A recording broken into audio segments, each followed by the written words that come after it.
Have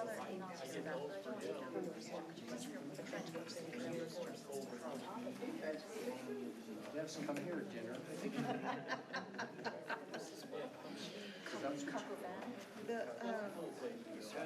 One of the reasons for roosters is like they protect the pets from predators. Oh, I know the rules, but it's just Yeah. not with ours. I don't think, I mean, I advocate for people to have them when they want them because then they don't have to keep buying or selling for 2 years. I don't want one. Our neighbors are too close. Like we live across the street from a neighborhood. When I was a very small child, when I was a very small child, I didn't see because it's a strange rooster. This rooster would come attack you. It attacked him.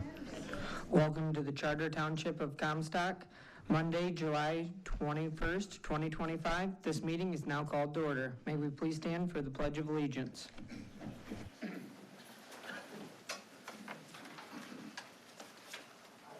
allegiance to the flag of the United States of America and to the republic for which it stands, one nation, under God, indivisible, with liberty and justice for all.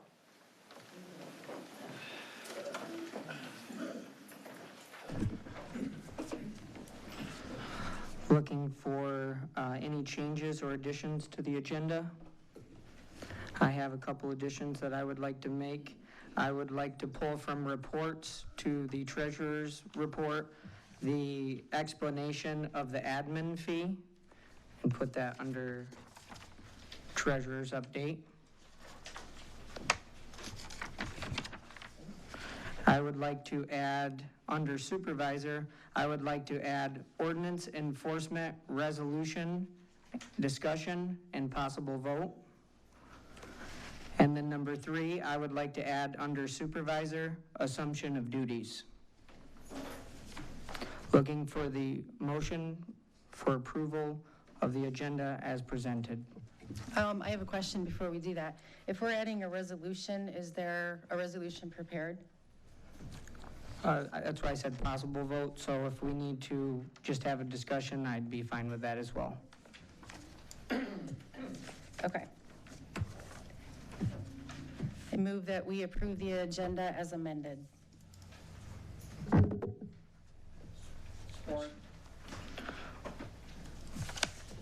Agenda is approved. There has to be a vote. Oh, all in favor, say aye. Aye. Opposed? Agenda approved. Moving along to public comments. A citizen may state their name and address and may speak only one time for no more than 3 minutes. This time may not be given to another citizen to extend their time. The person speaking has the floor, and no other citizen shall speak during someone else's time. During this time, you'll be making statements to the board without discussion from board members, but you're welcome to make an appointment with a supervisor or superintendent to discuss your comments further. The contact information is located by the door. Please keep comments clean and respectful. Hi, Tammy Healer, Salary Street. I had a medical emergency a couple Saturdays ago.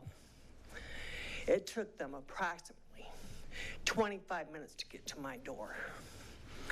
There were no fire department. It was an ambulance with 6 trainees in it. They didn't know if I was having a stroke or what was going on with me. They forgot to take my blood pressure. They need to be trained more. They were not qualified for my emergency. It took them 20 minutes to get there, and they're down on River Street. No ambulance, just an ambulance, no other medical personnel or nothing. These are all trainees. There were like 6 of them. They come in, I had to tell them to take my blood pressure. And I had such a headache, it wasn't funny. I didn't know if I was having a stroke or what was going on. But this needs to be addressed. And then another thing. I was wondering, when does the ordinance officer have the right to go in somebody's house with a CABA referral, serve papers on them, I'd like to know, when do they have the right to come in and search your premises?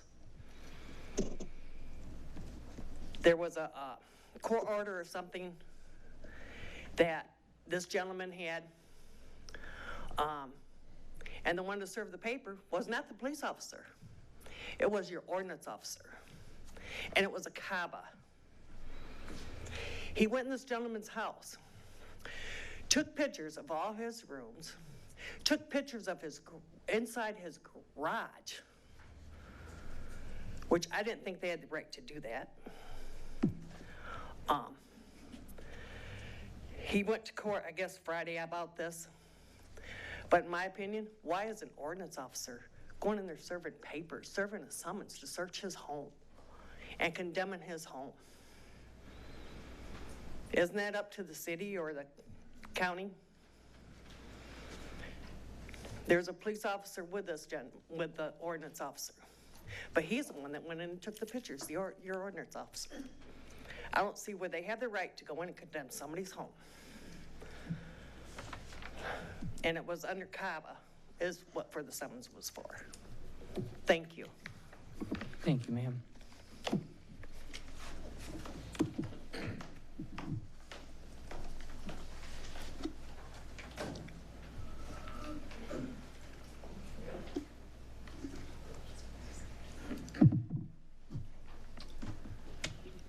Good evening, ladies and gentlemen of the board. My name is JJ Haka. I work for State Representative Matt Hall's office. I'm here to listen in today on your meeting and bring any questions and concerns that you might have back to him, as well as people from the audience. So if there's anything that you would like to communicate to your representative, please come find me afterwards. Representative Hall is proud to serve Comstock and is thankful for the work that you guys do day in and day out to keep this township running. So. Yeah. Thank you, sir.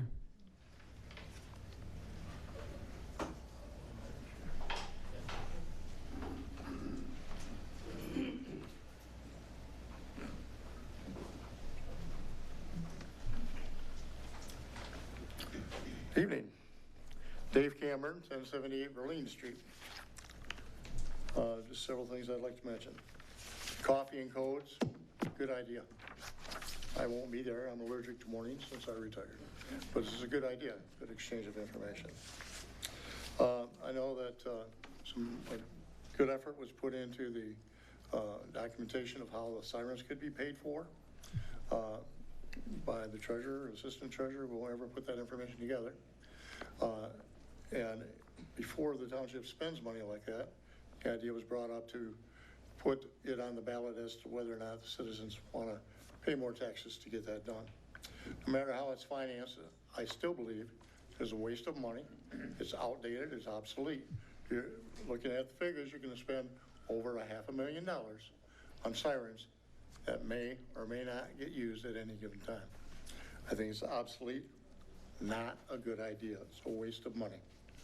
As far as the discussion about the legal command or chain of command for who can contact the attorney, I believe what has been proposed was the idea behind the prior action that was denied, and it's pretty good, but I have some questions about what about the ordinance officer? Will he have to go through either the finance director or the superintendent to get information or to talk to the attorney? And if that's the case, a lot of information isn't always conveyed correctly from one end or the other. Might consider also might have an opportunity to contact the attorney with approval from one of them, perhaps. The email that's coming up for the gentleman that is questioning a 1% fee for processing his taxes, I gotta say, that's a good point. Why does one person get to pay this amount, but if his taxes are more, he has to pay this amount? That applies to all of us.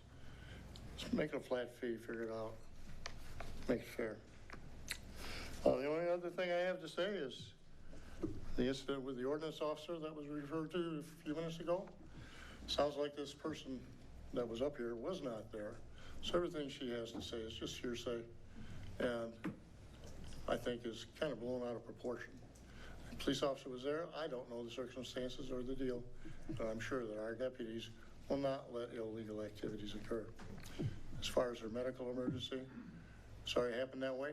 Again, the details, only she knows and the people that were there. But overall, I have to say our EMS service in this county is outstanding. Thank you. Thank you, sir.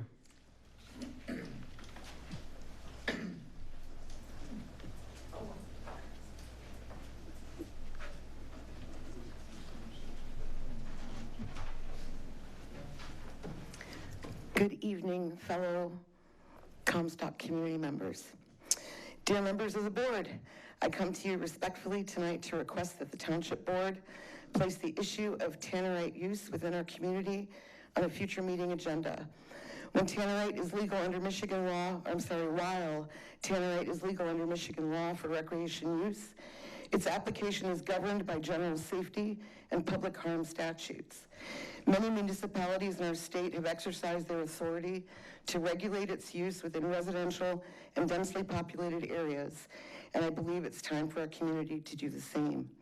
The use of tannerite by resident Joshua Ryan Hewlett has caused repeated jarring explosions that reverberate through our homes and neighborhoods without warning.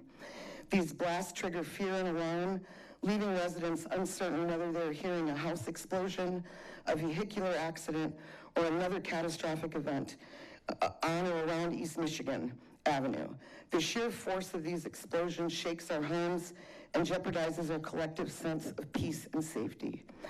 In addition to the disruption caused to residents, these detonations have an environmental impact, disturbing local wildlife and potentially damaging sensitive ecosystems.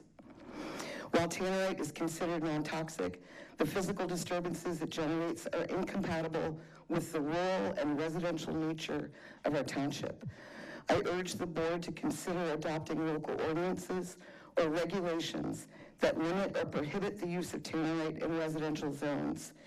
By doing so, we can prioritize community safety, environmental stewardship, and the general well-being of our township's residents. Thank you for your attention to this matter. I look forward to further discussion at a future board meeting. And one last thing, since I do have just over a minute, I just want to remind everybody that in Kerrville, Texas, they had no sirens, and lots of little children died. Lots of people died. And the next town over, I think the name was Concord, they had sirens and nobody died. I don't want us to waste too much time like Kerrville did. If you kind of look it up, they hem-hawed about the whole siren thing. So let's not hem-haw and risk not even one life. Thank you so much. Thank you, ma'am.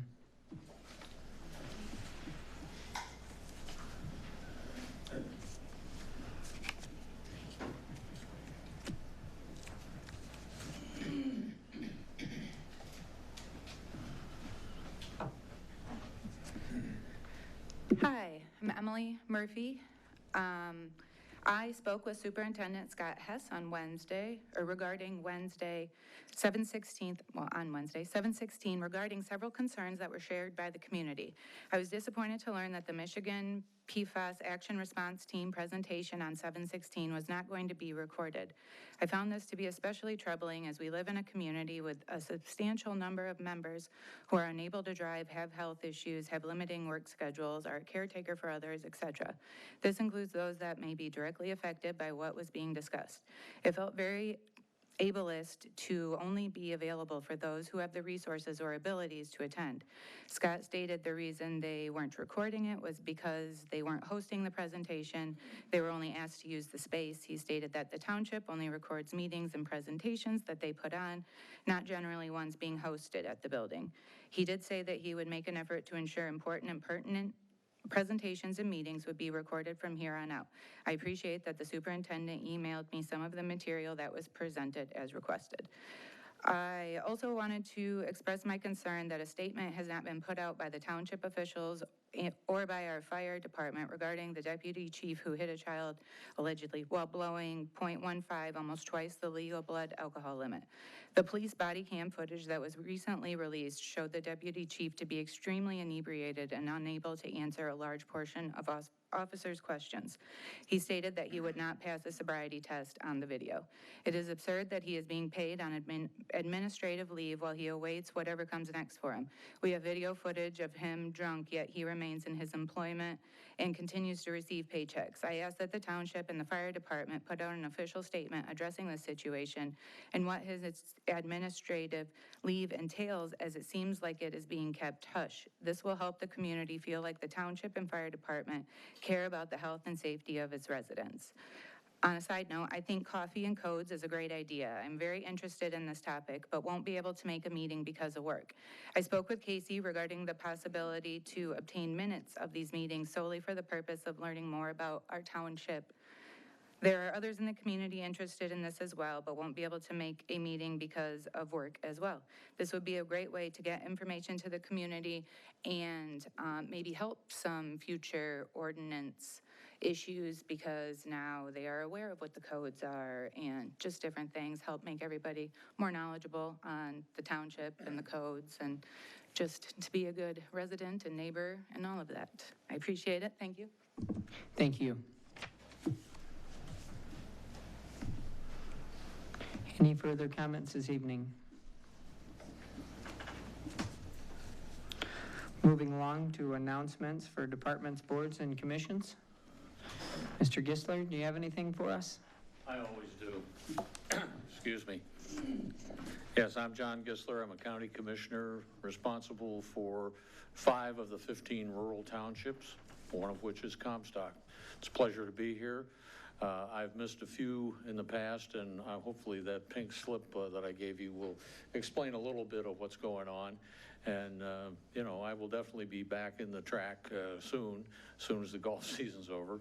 But, and that's my wife's golf season, not mine, thank you. I wish I could play as well as she does. I would like to mention 3 things tonight that I think are noteworthy. One is our Kalamazoo County Office of Emergency Management is cooperating with the National Weather Service, trying to locate some additional weather spotters that will report ultimately to the National Weather Service concerning tornado-like stuff, straight winds, the kind of rainfall. It requires 2 hours of training by the National Weather Service. So anybody that's interested in stepping forward and, excuse me, volunteering to help our communities, you know, please get in touch with Ben. He can get in touch with me. We're not sure when the training may be available because the National Weather Service office in Grand Rapids, which is the one involved, now only has 8 employees instead of 16, which they were cut in some of the cutbacks. The Kalamazoo Road Commission is looking for 3 different people. One, a road maintenance operator. Secondly, a heavy-duty mechanic. And lastly, an operations director. So the first 2 require certain skills. The last one, the operations director, requires some serious history of road operations. But you never know. Somebody could be here in semi-retirement that used to do this in St. Joe County or something. So I bring it to you, and if anybody's interested, or if you know of anyone that's interested or could be, have them go to the Road Commission website and look under job opportunities. The last one is concerning my small informal group, Kalamazoo Citizens for Responsible Government. We'll be having a meeting on August 11th at 8:30 in the morning at Mark's Diner on Romance in Portage, and our speaker is going to be Jane Ghosh, who's the head of what might be called the, I'll get it right. No, I won't. She's the head of downtown Kalamazoo. That used to be it. It's Discover Kalamazoo. I'm sorry, it's like a group that does things good for the community and keeps track of businesses and that sort of stuff. She announced a couple of weeks ago at the county that she has now achieved, and she didn't do it alone. It's not like Jane's a Wonder Woman, but they are going to put in a new facility for youth sports north of West Main and just barely east of 131. So you'll be able to see it if you're driving up and down 131. It'll be right up against that. And they intend to start building next year and finish it in 2027. So it'll take a year or so to build, but they're talking about having 16 basketball courts to start with, 16 volleyball courts and 8 basketball courts in an indoor facility. And there's going to be lots of room around it for additional baseball, softball, and outdoor facilities too.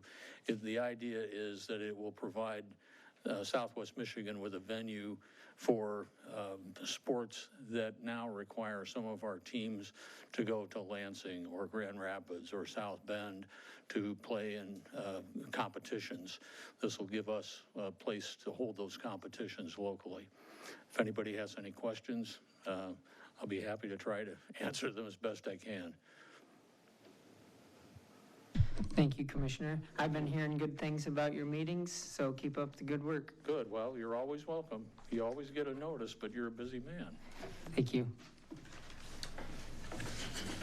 Moving along to the consent agenda, the bills payable for July 22nd, 2025, Township Board meeting minutes, draft July 7th, 2025.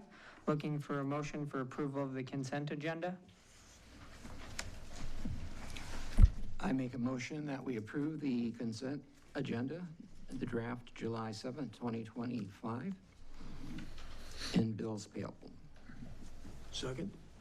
Motion made by trustee Pratt, seconded by trustee McIver. All in favor, say aye. Aye. Opposed? Agenda approved. There are no presentations this evening. No business, no fire and rescue. Planning and zoning. Tonight we have the first reading of ordinance number 554, the mobile vendor ordinance. Okay, hello. So if you guys remember, way back in late April, we presented the original mobile vendor ordinance to you all. You then, I believe, had county and a local vendor come in to speak to you all, ultimately kicking it back to the PC for further evaluation. The PC worked on it for several weeks. We had a public hearing, was it 2 weeks ago almost? And so I have the final ordinance here that the PC is bringing to you all for, with the recommendation of approval. I won't go over the whole ordinance, just a bit of the highlights. One of the main things we did was remove the word license, and now we say permit. During the April meeting, it sounded like there was a lot of confusion between the county licensing and are you requiring licensing in the state, so we decided that permit was a better term for the township. When we presented the ordinance in April, we also had it written out as a annual permit. We have changed that to 7 days, as this is supposed to be geared more towards temporary vendors instead of long-term vendors. If you are to be a long-term vendor on private property, let's say for a year, you are no longer considered temporary, so you would not need to get or follow the ordinance rules here. You would instead need to do a site plan review. If you have existing business and you want to add a food truck there, you would then need to do a site plan amendment. For example, if a local restaurant just wanted to do a weekend event, they would then just do a temporary vendor license or permit. There we go.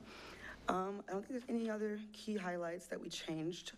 We did change, we removed the hours from our ordinance. We did have that before, pretty thoroughly written out, but that's gone now. So it's a more simplified version. And again, it is just a weekly permit. So if the applicant wants to do it for a month, they would then need to pull four permits, let's say every Monday or consecutively. Any other questions for me? Yeah, I do. Sorry. Go ahead. So they can operate any hours of the day? Yeah, so I believe when they were writing this, it would be follow our noise ordinance. Okay. Yeah, I wish that Treasurer Bloomfield was here to speak further on that as to exactly what their decision was. But yeah, any hours of the day dependent upon our noise ordinance is what I am seeing. Okay. Thanks, Casey. Mm-hmm. As far as the permit fee, would that need to be written into the ordinance and decided by the board? That would probably need to be written to our township fee schedule, I believe, then. And I had a question about that for you all. Given that it is a 7-day permit and they would need to pull it over the month if they wanted to do it for a month. How should we break down the cost for that? That could be later discussion in 2 weeks for the second reading, but that also will need to be decided before the application is created. And if we had discussion on the permitting fee, maybe that wouldn't hold things up once we get to that Correct. timeframe? Mhm. So we're looking at a cost of a 7-day permit, how to see value in both ways. Yes, exactly. And those fees would be essentially looked at to cover administrative fees for reviewing? And keeping track of these 7-day permits as well. Yeah. Does anybody have any questions for Casey?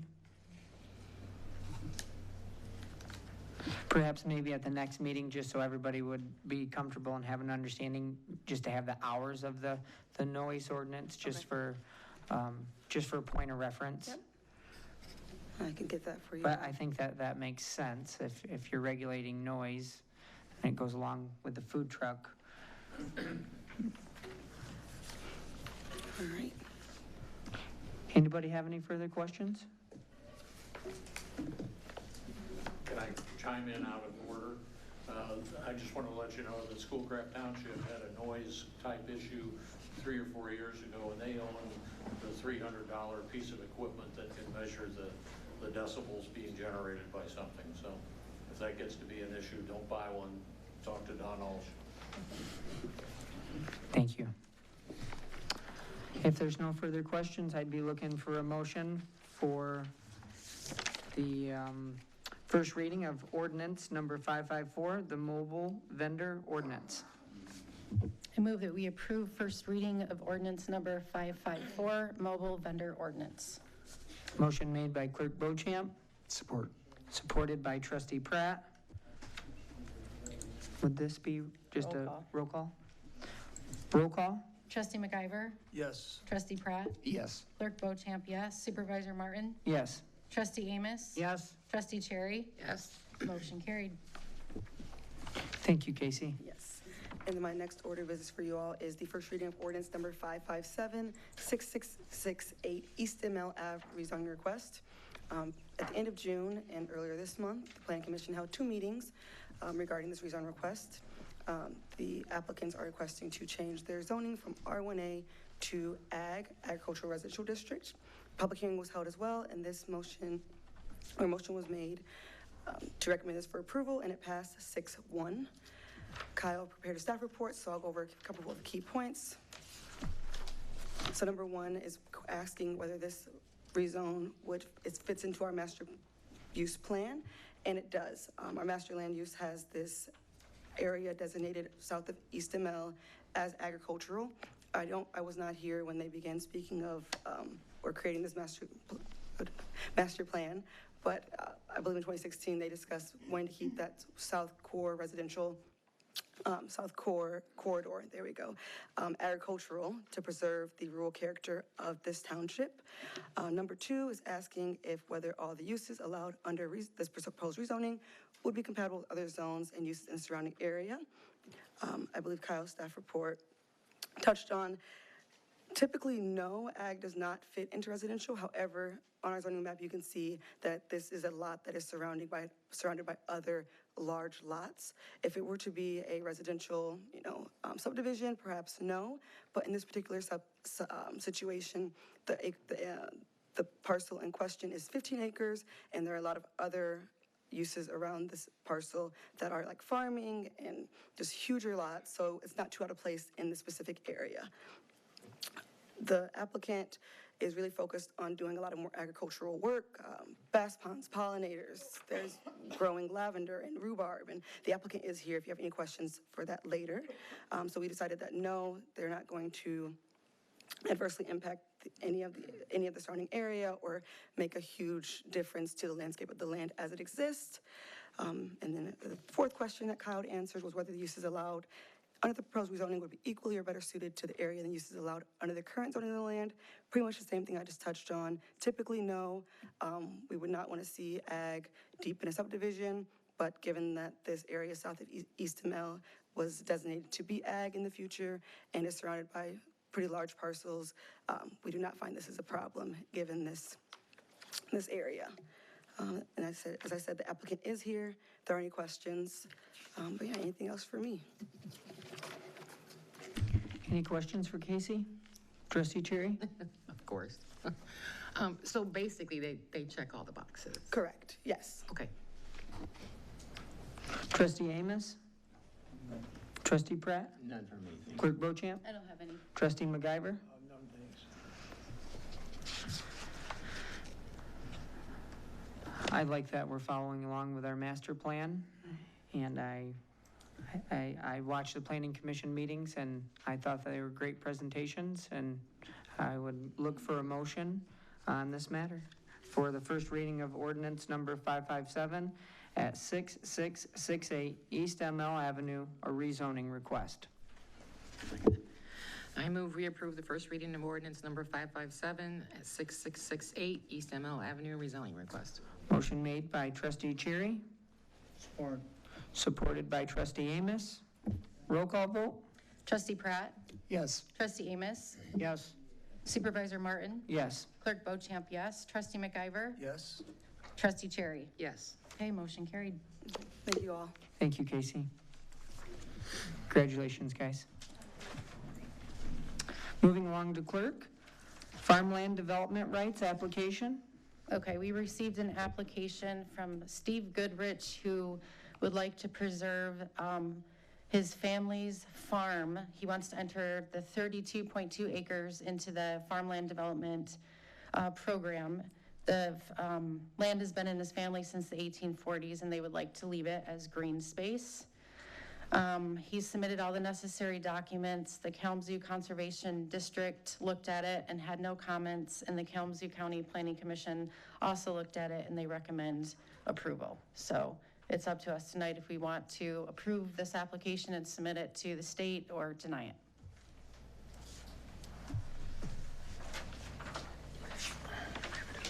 Any questions? There is a map in your packet in case you're wondering where it is. It is just east of Cork Street on 26th Street. It's north of New Farm Development. And this is under a public act, is that correct, council? Yes, this is a Public Act 116 Farmland Preservation Agreement, and they can petition to put their land into farmland preservation in a series of 10-year periods. And then there's tax relief for them if in fact they do that. And then they're restricted from certain activities if they do put it into PA 116. And just for point of reference, we're either going with a yes or a no. At what criteria would a township be able to lawfully deny something like that? You can deny it if you want to, if you feel that it's not appropriate to remove some of the tax that you would collect on this. But as you can see from, I think it was the Kalamazoo County Planning Commission did the analysis, it's in compliance with your master plan, and for other reasons, that area it's prime soils. They talked about the soils that are on there. So those are some of the hallmarks that you would look at for allowing somebody to go into PA 116. This is a request for 10 years, so that's not a huge period. Sometimes people ask for 50 or 60 years. And so generally, I don't usually see a municipality denying this unless there's a real reason. In this particular case, if it's in an area master plan for ag, and it has the correct farm soils and other things like that, he submitted his annual gross income from, agricultural sale of agricultural products. It appears that this is actually involved in agricultural activity, so that would be something you would consider as well. Thank you. And then as far as if they choose to renew it, at what point do we approve it just once, or would they have to They would have to come back after 10 years. If they choose to take it out before 10 years, they have to pay back taxes, and there's some type of penalty to them. It can be taken out. They would have to go through the state of Michigan to do that, and you would get notice to comment on that as well. And that would be handled administratively through the state once they enter the... If they asked to remove it from PA 116, it would go to the state, but the township would get notice, and you would be allowed to have input on that as well. Thank you. Any questions? Trustee Cherry? I seen you thinking. I know, my brain's going, no. Trustee Amos? I don't have anything, thanks. Trustee Pratt? None for me, thank you. Clerk Bochamp? Nothing. Trustee McIver? No, I'm good, thanks. I think it looks good. I think it's a great idea. I'd be looking for a motion for approval of the farmland development rights application. And maybe we should say the address in the motion? Yeah, you have it there. Let's see. I think it's on the application.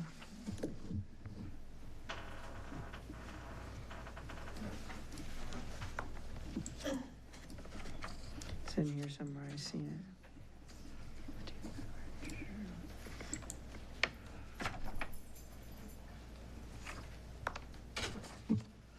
There's the deed. 3323 South 26th Street. Fine. I'm sorry. It's 3323 South 26th Street. 3323 South 26th Street. Okay, thank you, thank you. Okay, I make a motion that we approve the farmland development rights application at the address of 3323 South 26th Streat. Support. Motion made by Trustee Pratt, supported by Trustee Cherry. And would this be roll call as well? Yes. Roll call, please. Trustee Amos? Yes. Trustee Pratt? Yes. Trustee McIver? Yes. Clerk Bochamp, yes. Supervisor Martin? Yes. Trustee Cherry? Yes. Okay, motion carried. Moving along to treasurer's update. Deputy Knight? Yeah, so we had two past meetings, joint moratorium and planning commission meeting, and then we also had a regular planning commission meeting. I have updates from both of those. At the joint meeting, both groups reached several consensuses on amendments that they want to make to strengthen and clarify the township's battery storage ordinance. Some key changes include a decommissioning agreement, which must be signed and recorded before special use permits are approved. In addition, there was discussion about requiring a surety bond to accompany the decommissioning agreement to ensure financial coverage for proper removal and restoration. More importantly, questions were raised about how the bond would be tracked over time and who would be responsible for making sure it remains in place if the business is sold or transferred to another party. Financial assurance must be posted before operations begin, with annual renewal verifications required by developer. Host community payments will be split. 50% should be due, or will be due 7 days after approval and 50% at project startup. Any increase in capacity must be reported if it exceeds 10%. A new site plan and special use approval are required. These requirements will be written directly into the ordinance, not just for special use conditions, to ensure consistency and enforceability. Further discussion is planned on zoning districts and setback requirements. A follow-up session is scheduled later this month, I believe. And then for the regular planning commission meeting, there was the mobile vendor ordinance that was on the agenda tonight. The commission also recommended the approval of the 668 East ML Avenue for residential agricultural use. And then there was a special land use permit that was approved for a home-based clinic that's been quietly operating for the past 17 years. They've got approved now. In addition, the commission discussed developing a work plan for additional ordinance updates based on resident input and zoning concerns. Priority items include revising accessory building regulations, updating the chicken ordinance, especially for large lot properties, adjusting landscaping requirements, reviewing signage and drive-through regulations in Comstock Center, and exploring agritourism overlays and PUD ordinance improvements. And that's all I have for that update. Thank you, Deputy Knight. Do you want to address in that the 1% admin fee, or do you want to do that after the sirens? I can take that right now.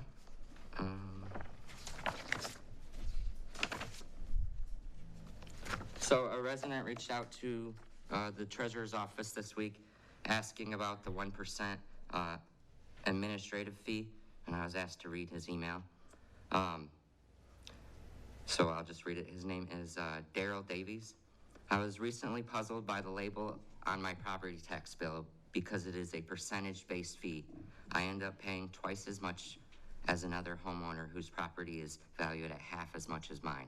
This inequity implies it costs twice as much to administer my tax payment compared to that of other homeowners. I doubt this is the case. Why should it be? So if my opinion is correct, why is this administrative fee a percentage-based fee?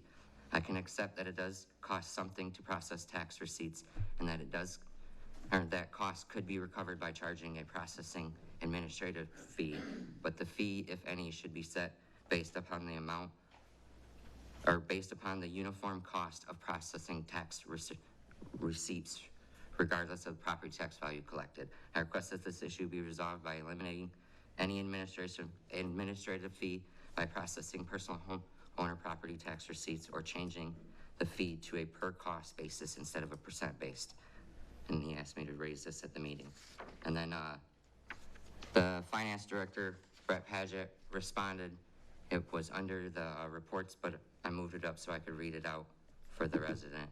In response to a citizen comment, I'm providing some information on property tax administrative fee.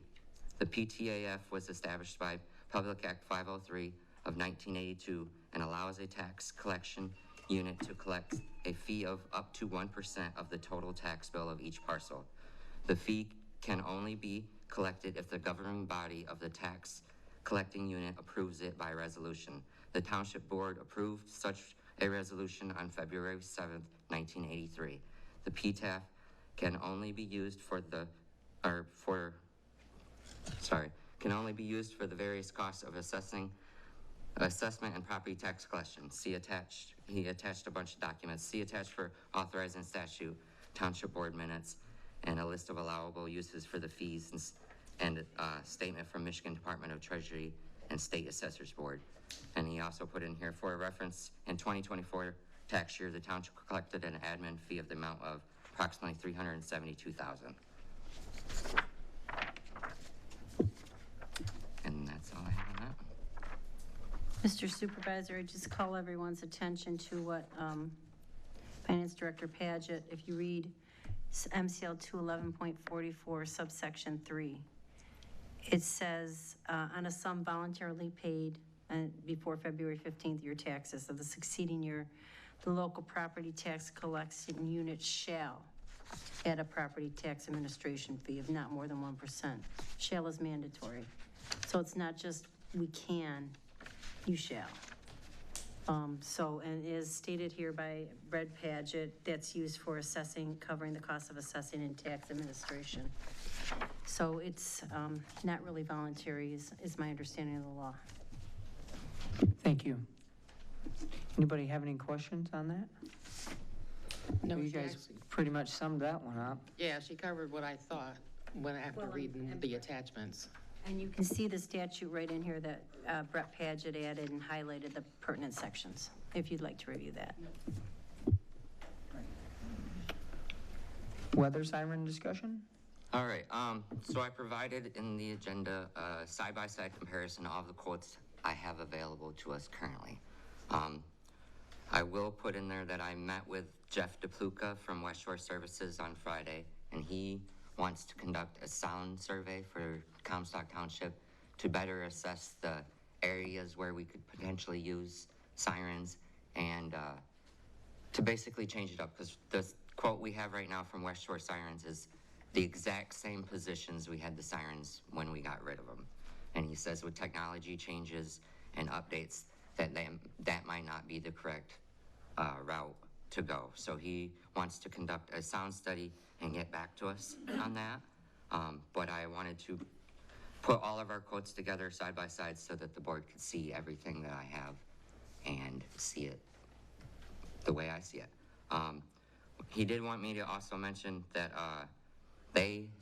West Shore Services provides at no additional cost. They change the batteries at the boxes every 4 years as part of continuing maintenance. I asked him what the significance of that was, and he says that most don't really ever change their batteries. They just recharge them, and West Shore Services replaces them. As far as the sound study, would that be without any commitment from us and then at their cost? Yes, they're gonna do the sound study on their own and get back to us with a new proposal for our township. Sounds great. Any questions for Deputy Knight? You asked the one I was wondering. I don't think you can beat that. More information, the merrier. Trustee Cherry, do you have anything? Trustee Amos? Trustee Pratt? None for me, thank you. Clerk Bochamp? I would just like to say it was very helpful to have the side-by-side comparison, so thank you for putting it in that format. Trustee MacGyver? I have nothing, thank you. Deputy Knight, thank you for your time to put this together. I think we'll just continue looking at that, and perhaps that sound study would then create a different proposal. And I think that would be great to compile all that information and keep looking at it. Thank you. Moving along to Trustee Pratt, continuation of the budget discussion. Yes, thank you, Mr. Chair. Everyone in the past couple of weeks have received some information concerning our outlay, our legal outlay. And I'm just, granted the facts are there that we have, I just want to go through that and just emphasize that each of us have a call concerning fiduciary responsibilities. So this came up a few meetings ago when I noted that the issue came up that we were through our legal budget for this year within the first 4 months. So that's what brought that to my attention. I've been a stickler for these kind of issues since way back in 1969, 1970. At that point in time, I was an E3 U.S. Air Force and paying what taxes I was told to pay at that time.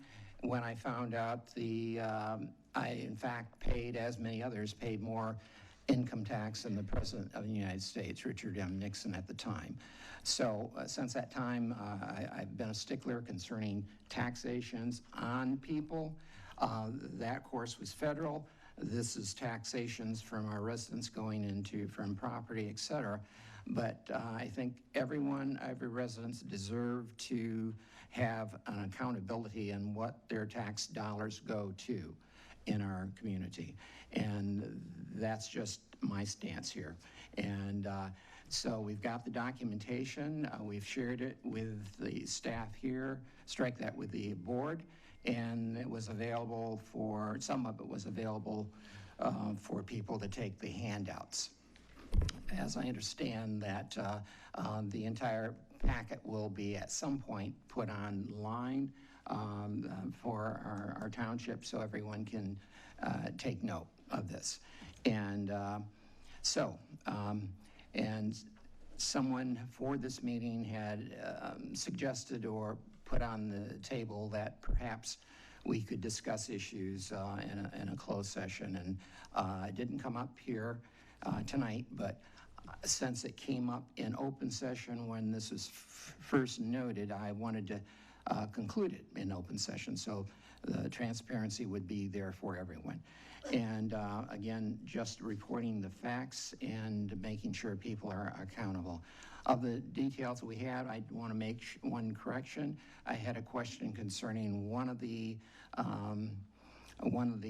sheets that had a written form or written number on it concerning the attorneys that we had part of the investigation process earlier in our term.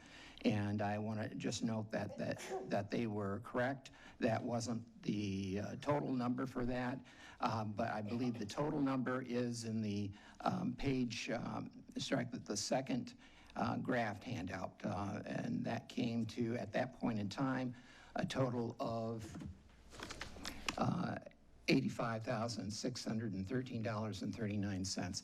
Of the charges, I believe, was in excess of $40,000 for the attorney out of Grand Rapids. So just to make that note there. Our past, we have in the data, there's basically two outliers, and that's been brought to people's attention. I will not bring it up again tonight. It's there. It's quite different from what my personal experience as a trustee has been in, this is my 6th year going in. It may be different for other trustees. I do not know, and that's why the data was out so we could discuss it should we want to tonight. The only other thing I'd like to say in the past information is that, again, I'm used to all my jobs having some peer review. And that's both military and state of Michigan and other jobs I've worked.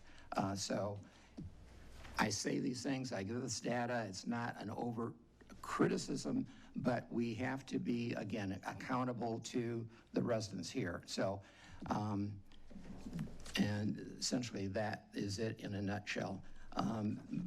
I felt, frankly, bad in what I've had to charge, or I should say my questions for Attorney Kaufman is $385 this term, and that I think in part was brought on by certain of the tough discussions we've had this term earlier. In the past, as I've noted at other meetings, I've talked to Attorney Kaufman during a session as we have tonight, or when I was on the planning and zoning, we had time to talk. So I didn't want to run up any additional billing for the residents, and that's still my concern, and I try to take great pains not to run up anything extra. So basically, that is it. Everyone has the information. If anyone wants to have any conversation on this and where we go from now. Oh, let me make one other last point is that before, when we've had a discussion, when a resolution was proposed, and that earlier this term, that resolution failed. My understanding at the time was that we would continue as we had before in the past years also. We have in a contractual agreement with Superintendent Hess that he's not a gatekeeper, but he needs to take account for when people approach a contractual issue. And the Attorney Kaufman, with all her expertise, and Attorney Thal, she is on a contractual basis with the township. And so again, I was under the assumption that we and Mr. Hess, Superintendent Hess, was not trying to prevent people from addressing an attorney when there's a need. And again, there has been certainly needs this term. But that, as one resident wrote in, and he indicated that we have to be responsible when we check with the attorney, because it does run off cost. And like you can see in the graphs that was presented, we're way past where we have been in past years. And so basically that's, I don't want to cut communication with the attorney. She's there for the purpose. She has expertise, and I've appreciated that over the years.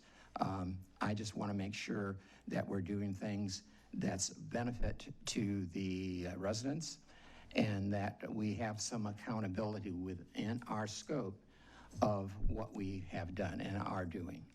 Thank you. Trustee Pratt, did you mention the outside firm's expenditure was $40,000? It was, from what I have learned, it was in excess of $40,000 total. So in last meeting? And I don't have an exact number tonight, sir. And with our figures last meeting, we were at 14. No, that that was a figure, as Attorney Kaufman had pointed out, that was not accurate, and she is correct, that was not accurate. So we went from 14 to 40, is essentially. Over a span of time. That number, I can get a date when that was accurate for you. I don't have that tonight. And that's in that allocation of that $85,000. everything has been included in that. That's my understanding, yes. Okay. I have a question, council, if you have any percentage, and this is an estimate, but how much of that allocation of cost is ordinance? Violations, court Yeah, hearings? I think, so I'm the lead attorney for your firm, but I'm not the only attorney who works for your firm. The other attorneys that work for your firm include, Attorney Rob Thal with bankruptcy matters, and it's a couple different attorneys for enforcement. Generally, when I look at the bill every month before I sign off on it and it's sent to Clerk Beauchamp, there's a great percentage on ordinance enforcement. 15%? I have the figure. Okay, thank you. To year-to-date budget, legal services, we've budgeted 25,000, year-to-date balance, 12,000, so do the math there. So. Enforcement? Yeah. Ordinance enforcement. Okay, because I look at the bills every month and. We spend 12,000 MCI prosecutions, enforcement, it's heavy on that. Now, there have been a lot of other issues that have come up this year that maybe have evened it out more on each invoice. I can't tell you exactly. But generally, a lot of it's going to enforcement. Again, my invoices are available for This is anyone where to he see. codes it, and then Yeah, but let's, instead of just coding, we break down to like 10 different billing categories on each invoice. Everyone can look at them. MCI prosecutions, the municipal civil infraction, flat fees, court costs, and all that. So everybody, and I'll just say right now, as I understand it, everybody can call me. Casey calls me. The ordinance enforcement calls my partner Roxanne Sieber all the time. Any board members call me, of course, some more than others. So if there's a policy that we're supposed to be going through Scott Hess, I really would like someone to not only state it, but let's adopt a resolution so we all know what we're supposed to be doing. That would be very helpful. Trustee Cherry? Yeah, I had a question. Trustee Pratt. So, or maybe Superintendent Hess can answer this. Because you're talking about ordinance, they have their own budget, their own line items. So these numbers reflect our budget for legal fees, correct? Is that correct? That's my assumption, yes. So the ordinance has nothing to do with those numbers, that data? That was my assumption when I got the data. Okay. That was separate from what. Okay, that's what I thought, but I just wanted to double check just in case. So that information provided is not cumulative. Correct. Of our expenditures. Right. So I have the budget right here, and this is coded from our finance department. So the general year-to-date spent was 85,119.42. The other one is, sorry, I gotta keep going down here. I know the assessing has legal services, they spend 2,300 year-to-date. But they have their own budget as well. Maintenance ordinance had 12,570. They didn't have anything. I know community development, which is 4779, but some of that's charged and then we get it back, but it doesn't really hit the budget until next year because it doesn't go on the top line. And then Parks has their own legal budget. And I'm just looking from a standpoint of numbers presented and allocation to where those numbers that are being presented, where are they? I don't feel like we have very good data that if we don't understand what we're talking about up here, we shouldn't be presenting it in a public meeting. This is embarrassing. The data that we have is what we have, and it does show, along with the expenditures of the legal expenses. As I mentioned before, we have two outliers, and I can't explain that. So was that something you would like to address, Mr. It's not my presentation. Anytime I ever did a presentation, I was prepared. And I'm prepared to deal with the issues that we have here. Looks like it. And so, when you have expended some $7,425 in the first 4 months of our term, you make a salary of $10,000 a year, and you've spent this in legal consultations. I've looked at the headers for those consults, many of those consults, and you could have gotten that information from a number of people, Democrats, Republicans, Independents. So looking at what our expenditure was, that information could have been gathered by you at another source. That shows who's putting in that work, right? So it shows what? Who's putting in the work. Do you just get information from anybody that's not an attorney? Should I just go look for a Democrat or Republican to ask my questions to?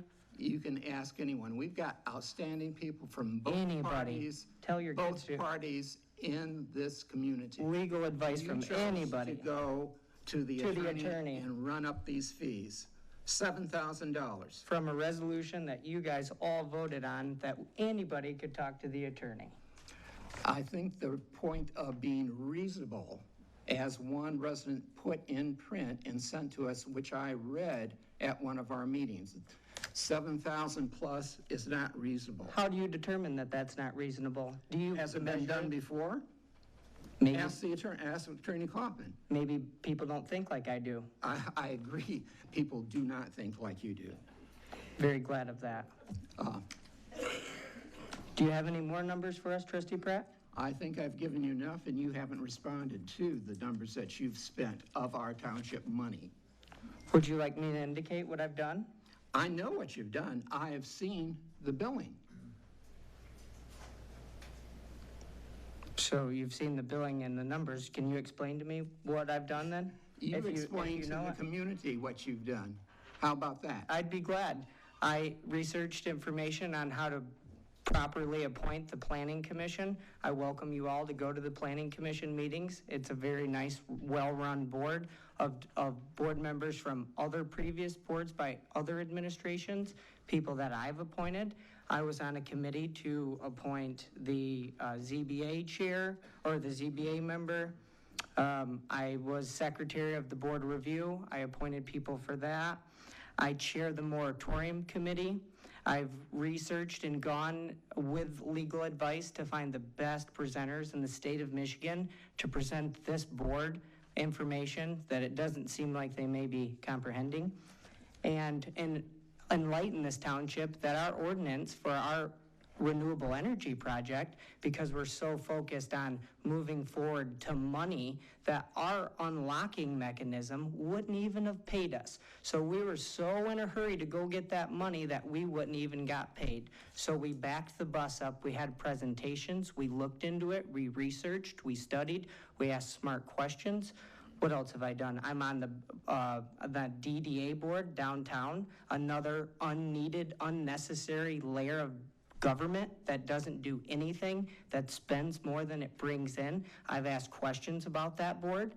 I have also asked questions about my role as a supervisor so I can understand where's my lane, what does the supervisor do, because I don't think anybody sitting up here got elected as supervisor. I did. I would like to understand my role to its fullest legal extent. So other than that, I've had communication from residents on how they've been mistreated with their ordinance enforcement. I've had communication from residents that said, hey, you know what, I got an ordinance violation. I'm gonna go to court and it's got the old township supervisor's name on the letter. Let's see what else I've done.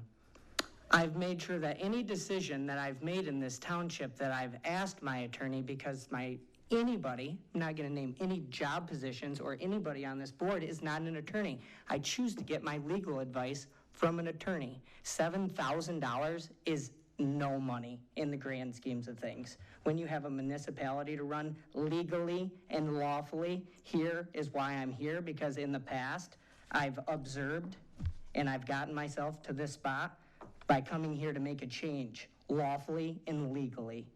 Thank you.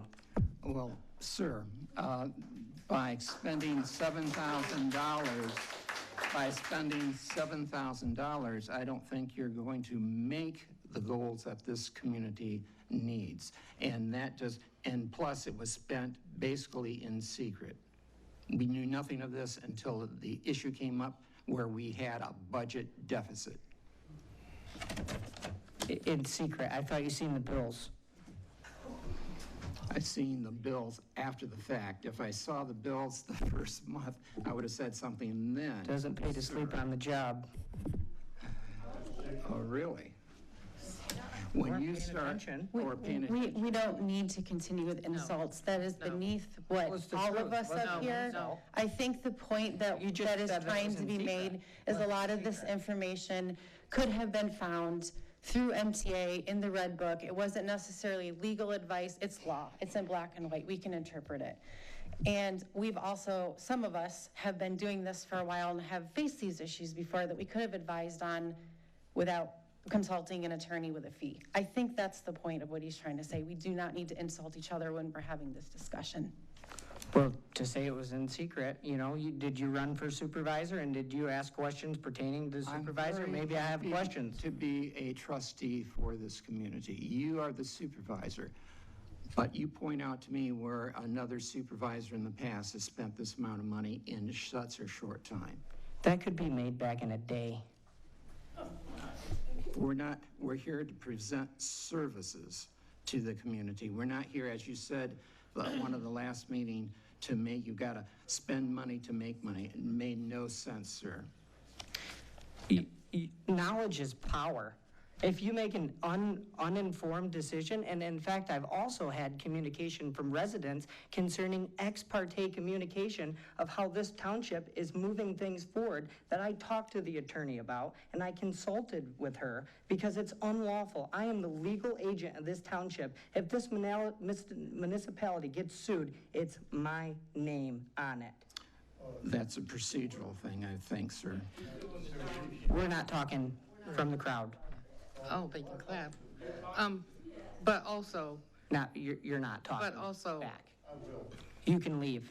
also, the superintendent runs the township.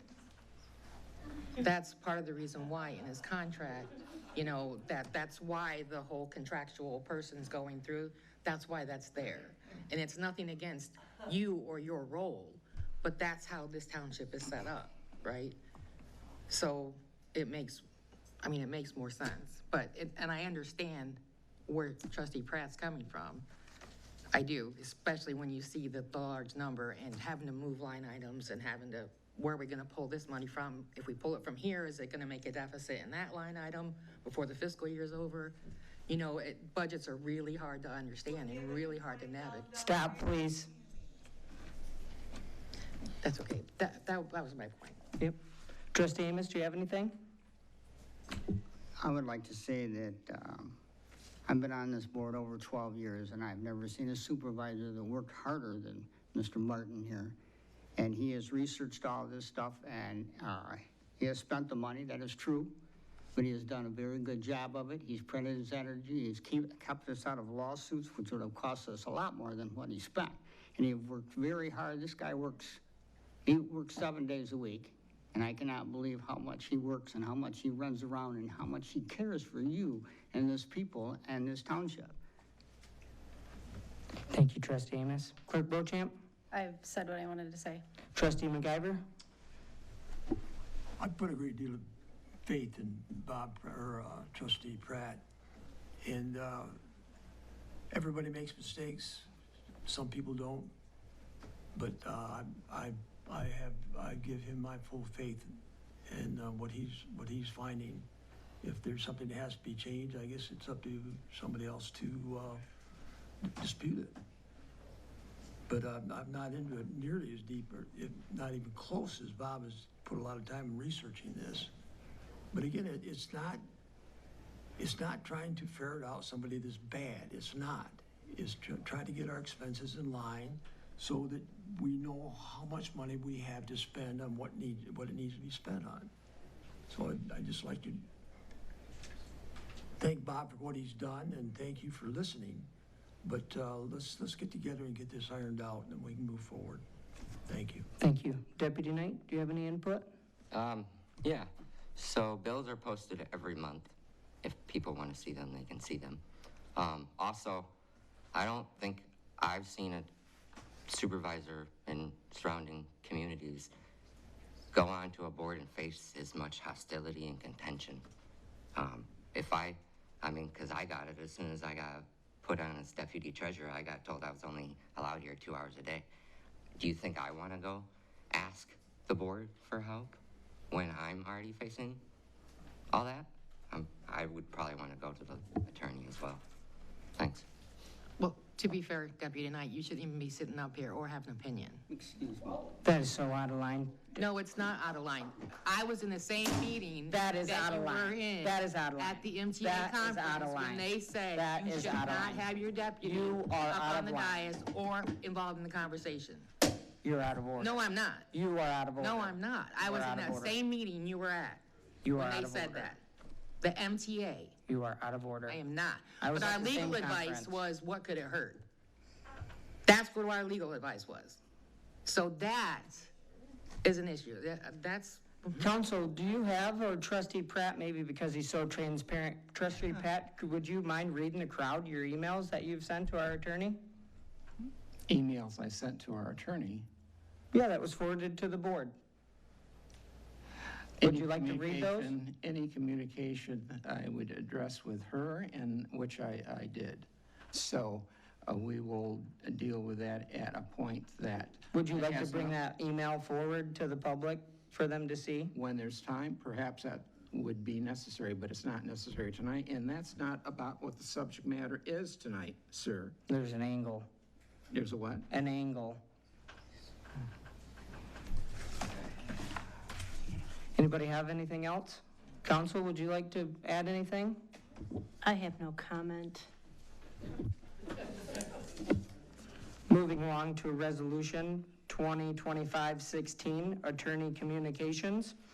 So early on, I made a resolution for the superintendent, the supervisor, and the clerk to have access to talking to the attorney. It was brought to my attention that the board wanted all the equal rights and power to be able to talk to the attorney. I believe that there was mention of rights and usage and these different things. That resolution was denied.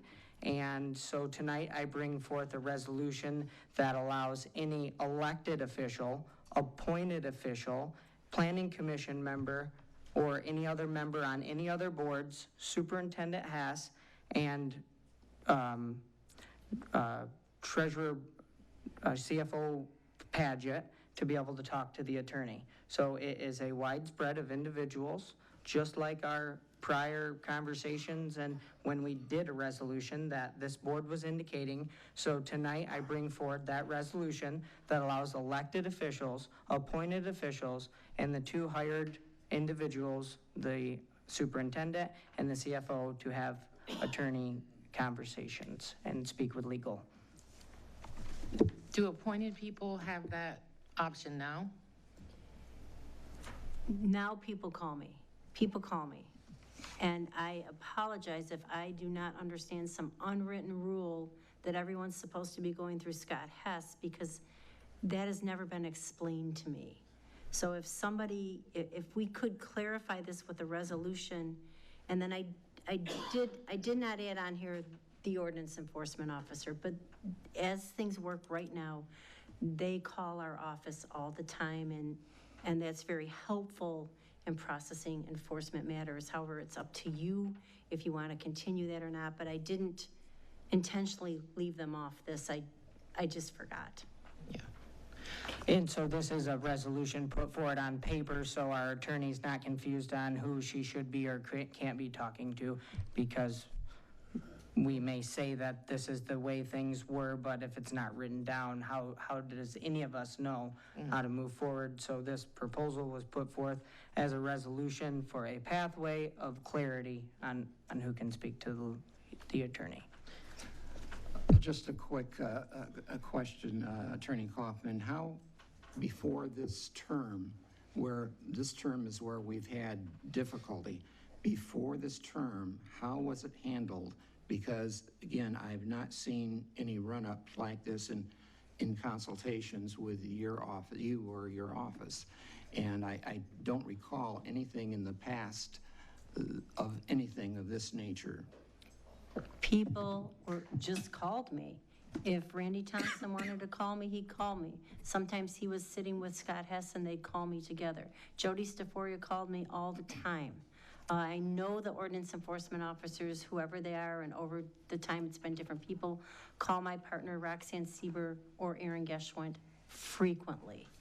You know, every once in a while, the fire chief, if he had something, it would usually come through Scott Hess or he'd send me an email. So it's phone calls, it's emails, it's anybody. And, you know, normally a planning commissioner does not call me, but sometimes the planning commission chair may call me, or a planning commission member may call me because he or she thinks she has a conflict and they want to know the answer before they go to the meeting. So there has been no limit on who can call me. Now, and I usually will respond, you know, if I think this is an issue that could be handled by Scott Hess, I'll say, you may want to check with Scott Hess on this, but, you know, X, Y, Z. Or Scott may have the answer to this. You know, if you want to check with him first, then let me know. But anyone has been allowed to call me. So if there's, and I understand from, you know, hearing previously that there's a policy here that people understood. I don't know that policy. I'm unaware of it. So whether or not you want to adopt a resolution, whether this resolution is the one you want to adopt, whether you want to revise it, but if somebody could please put some parameters around who can call me, then I'm not going to be caught in the middle of this, as I am right now. And please remember, there's $40,000 that were spent on a personnel investigation where we had to hire an outside third-party person came in. So that's an outlier, okay? Normally, we're not going to have something like that. We did this year. So I appreciate that being corrected, but I do not need to be answering calls all the time to people. I have a lot of other clients, and it's been an intensive workload for the first part of this term with the new board for whatever reason. I make no opinions on why or who's calling me or anything about that. Unless you can put some parameters on who can call me, I'm going to have to continue to take those calls, and there will be charges. So if you can help me, that would be greatly appreciated. So I make a motion for the approval of the resolution of 2025-16 Attorney Communications. I'm looking for a second. I'll second it. Any discussion? Yeah, yes. There's just a couple of things that I would change, or would like to see changed. As opposed to all appointed township officials, if you do maybe the chair of the planning commission, the chair of the ZBA, and the chair of the board of review, to lessen that, so not just everybody can call her, then that would be, and then add Casey and Dakota. Yeah. And then everybody else has to go through Scott. I would also add the assessor. I don't know how often the assessor calls, but Couple times a year. couple times a year. Couple times a year to either myself or to Attorney Thal. However, if there's a tax tribunal matter that Attorney Thal is handling, then he has to work closely with the assessor. Trustee Amos?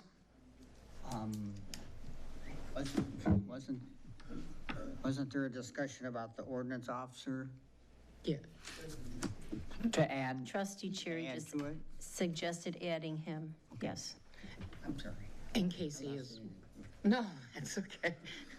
I don't know the assessor's name, but Casey as well, because I know she has to do a lot of legal stuff, I believe, with her.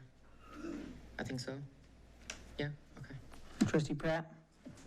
Yes, I was perfectly satisfied with the previous, what I thought was the agreement earlier this term, that we kept it with the board and needed people, and under the contract that we have with the superintendent, that it didn't prevent people from contacting the attorney. And it's has to been clear for going on 9 years, we have not had this kind of issue or problem. Only recent months, actually. And the previous resolution, I believe, that you brought forth to the board had, I believe, from memory, that you proposed that you, the clerk and superintendent, would be the only people contacting the attorney. That was opposed, and that resolution failed. Again, I believe another trustee indicated that we should remain the way we have been doing it, which, again, I thought we had remained until we got the data we got. I feel and think that the resolution as prepared, it opens up the box to have much more cost to our public.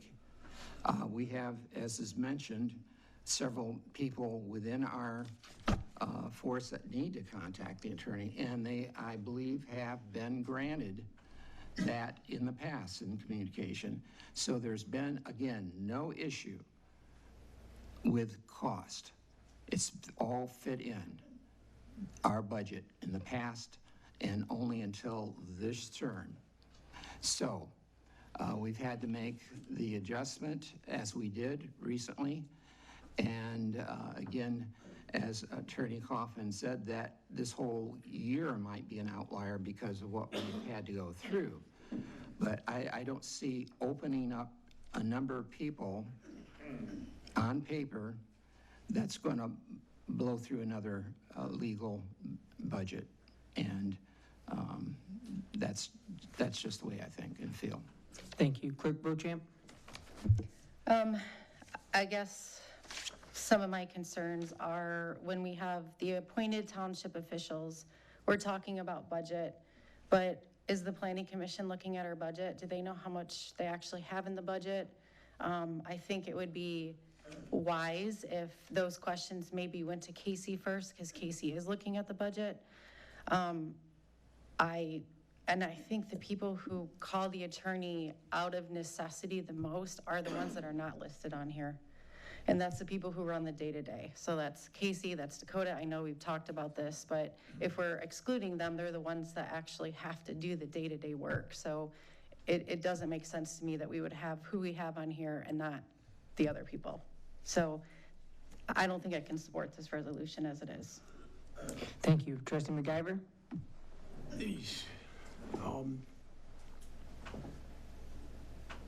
I wish I could get my head around this. I really do. Anytime you put up an impediment between two people communicating, like the attorney and ourselves, it slows things down. Sometimes that's not a good thing. But like Attorney Kaufman says, just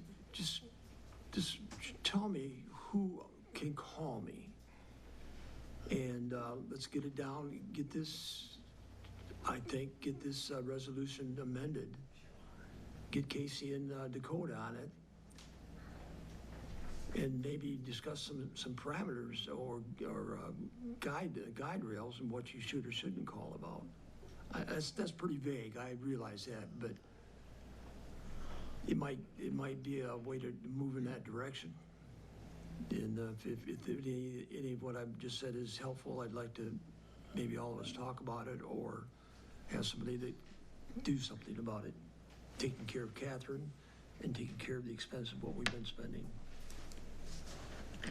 So from the standpoint of elected officials who need to be held accountable, appointed officials who need to be held accountable, and being held accountable is through making good informed decisions, and then as well as hired staff.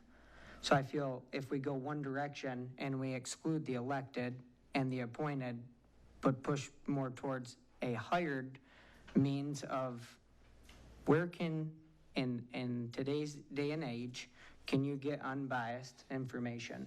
And I think that there's a source of security that when you talk to a municipal attorney, that they're working universally and straight across the line to give good, sound legal advice. So I would leave that at that, as that those people that are in those positions are elected and they are appointed individuals. Superintendent Hess?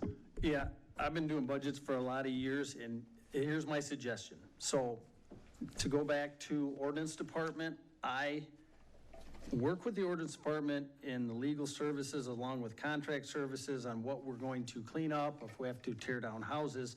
I put the dollar amount on history of what our ordinance department typically spends, just on a pretty much average. They have a budget. I monitor that budget, just like I monitor the contracted services, and I tell them to back off. Casey in the zoning department, also from history, the only caveat from that is that sometimes we have a lot more, business that comes in that utilizes Catherine for a lot more of the zoning. We do get a lot of that money back, but it doesn't go to her bottom line. It filters back in.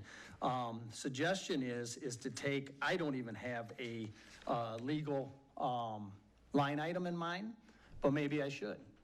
Maybe the supervisor should have, and maybe the trustees individually, and we come up with that dollar amount. And then there's your budget. Because that's what I do with my staff, is I monitor their budgets and what they spend, not only on legal fees, but I try to monitor everything else. So if everybody had their little caveat budget and we decide on that, that would regulate the total dollar cost, because once you reach that budget, you either gonna have to go borrow from somebody else's budget. That's probably a well-orchestrated, manageable budget when I can look at numbers and say, instead of being just in a big pot under general category for legal services, it would be individually on who the board decides to have legal access. Make sense? Yeah, does to me. And is there anything to be said if our expenditures on ordinances and ordinance violations and different things like that, court hearings, wouldn't that be appropriate for an ordinance officer to need to run the information back up the ladder to perhaps the superintendent, maybe the planner, run some information back to the superintendent, and on those hired individuals, the point of contact is the superintendent? The only thing with the ordinance is there is some things that the ordinance does come to me and ask me on the legal side.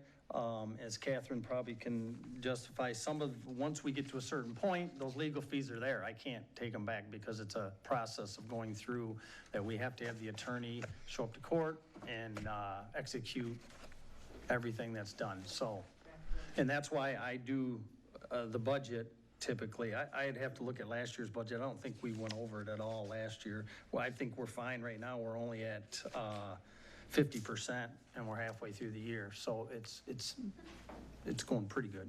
Now, contracted services, that's another thing we've slowed down on some certain things, but we still have the public, responsibility to clean up places. So, any further input, questions? Be looking. Sorry, just that all appointed township officials, we got to change that.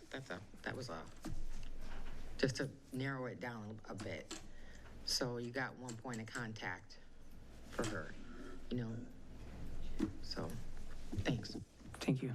I would agree. I think before we could approve this resolution, it would need to be modified to state exactly what we discussed tonight, and it can be brought back to the next meeting, because I think it'd be too confusing to try to vote on it tonight and add the modifications. And that will also perhaps give the superintendent time to create budget line items, and we can talk about that as well, because I do think that would be a good idea. Yes. So we had a motion on the floor and a second on the floor. Can we just vote this through? You can, or you could withdraw the motion, whichever you choose. I choose to vote this through. Roll call vote? Supervisor Martin? Yes. Trustee Cherry? No. Trustee Amos? Yes. Trustee Pratt? no. Clerk Bochamp, no. Trustee McIver? No? Okay, motion failed. Ordinance enforcement resolution. I was just curious if in the ordinance enforcement, if anybody is aware of our most recent resolution that we have who is allowed to enforce our ordinances. The one that I found was from 2018, and it named individuals. In my proposal to bring forth to the board is that we have a discussion on an ordinance enforcement resolution, and we name positions, not individuals. Individuals may not stay with the township for a duration of time. Things change. So with an ordinance enforcement resolution, and considering our continuation of the budget discussion, and I reviewed 5 years of data and looked at the expenditures that this township spends on ordinance violations and court and things like that, that I was looking to, in the ordinance enforcement resolution, identify the key individuals who are legally allowed to enforce ordinances. That way there's nobody stepping in a lane that they're not to be in. And then perhaps, for example, you would name individuals from certain departments in their job title. And then as far as I have a deputy supervisor, he is allowed to be in this township hall 1 hour per week. And as part of his salary, he was interested to be named in a resolution as ordinance enforcement with no extra additional pay required, just a good measure of a appointed, which in that meaning I'm saying accountable, because the deputy works for the supervisor, that would be out and about with the residents, talking, working through enforcement actions and enforcing ordinance enforcement. So I would propose to add the ordinance enforcement resolution naming, say for example, if you had a burn ban and someone was burning, a couple key players from the fire department, the ordinance officer, and the deputy supervisor. Trustee McIver, do you have anything?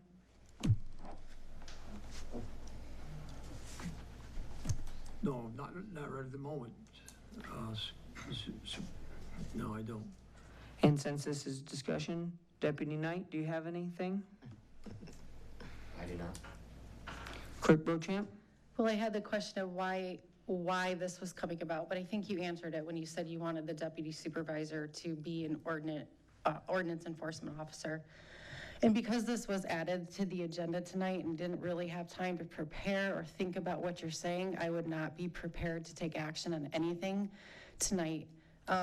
Some of the questions I have, for example, is if we appointed an ordinance officer, I don't know what the fire department does with their burn bans. If we just say the fire chief only, but you have officers who are on duty, can they not enforce the ordinance? I guess I don't know what that means, so I would need to do a little bit more research before I would feel comfortable naming just certain people.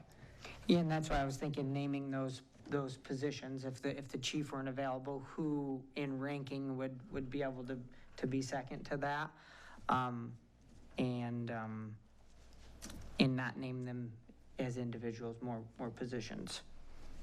Trustee Pratt?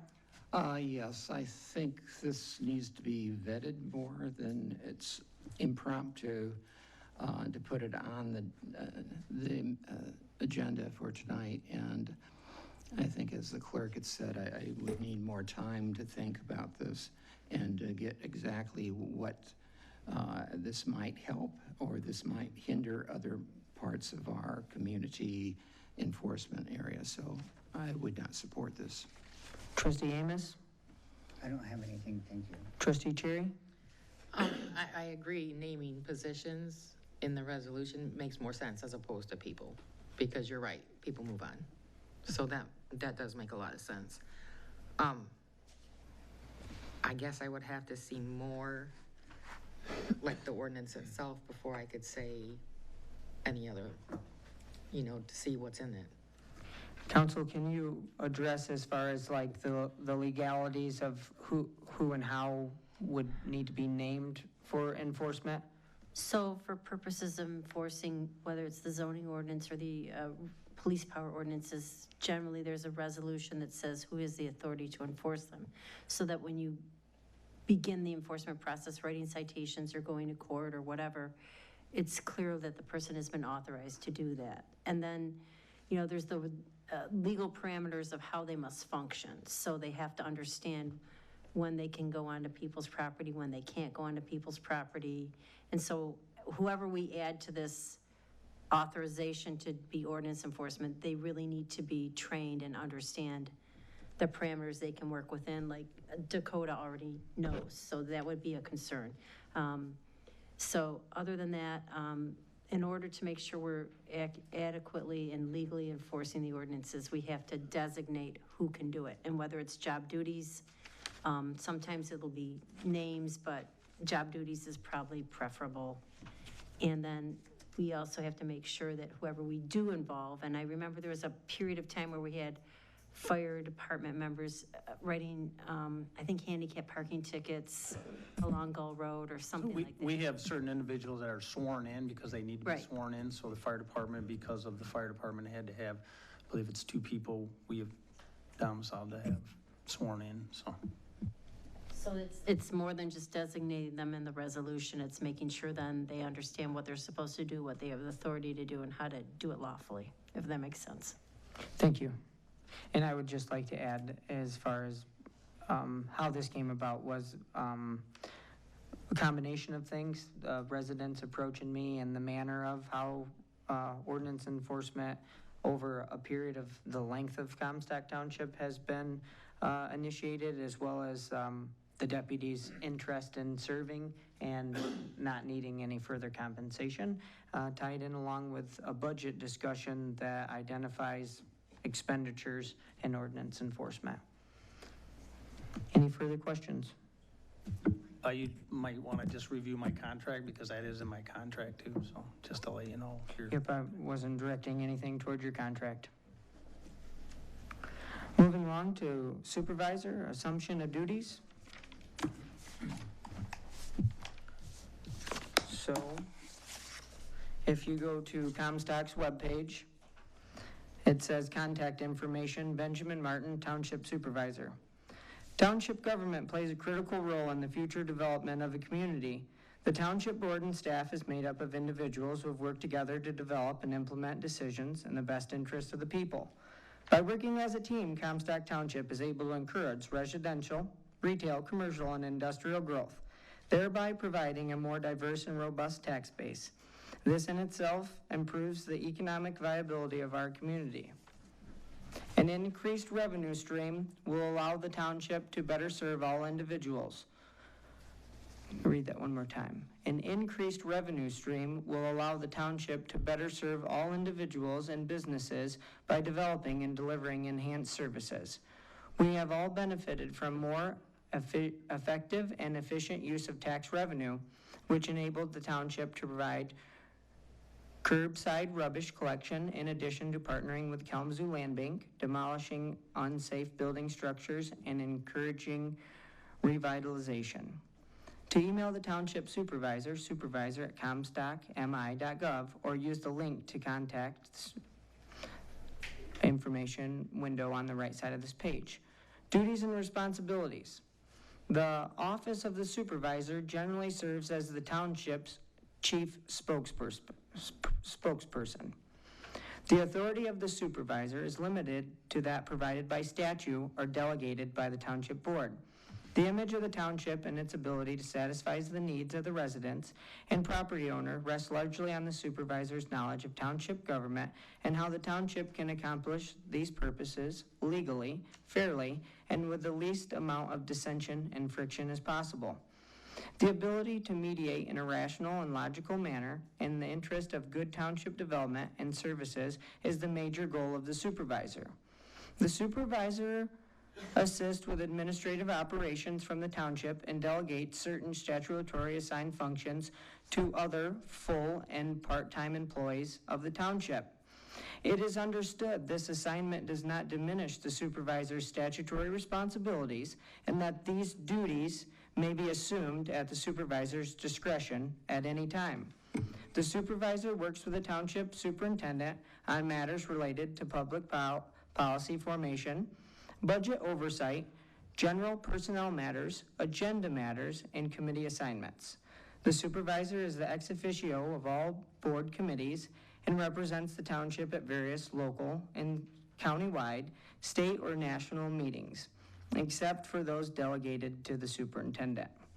Now, my focus of this part is only pertaining to the supervisor, which I was elected to do, and I am notifying the board that I will be assuming any of my duties as the supervisor. I did not consent to give any of my statutory duties away. I don't think it's this board's job to give my elected statutory duties away, and I will be assuming any and all legal ability of a township supervisor to my office with my deputy supervisor to serve as my deputy. And I would also like to note that this is just pertaining to the supervisor's office. This is not pertaining to anybody individually in their employment. This is me, my conversation, an election that the people elected me to be the supervisor.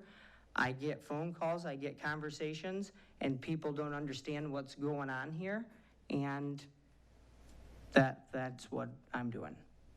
So you're also going to start working with Superintendent Hess as quoted in there?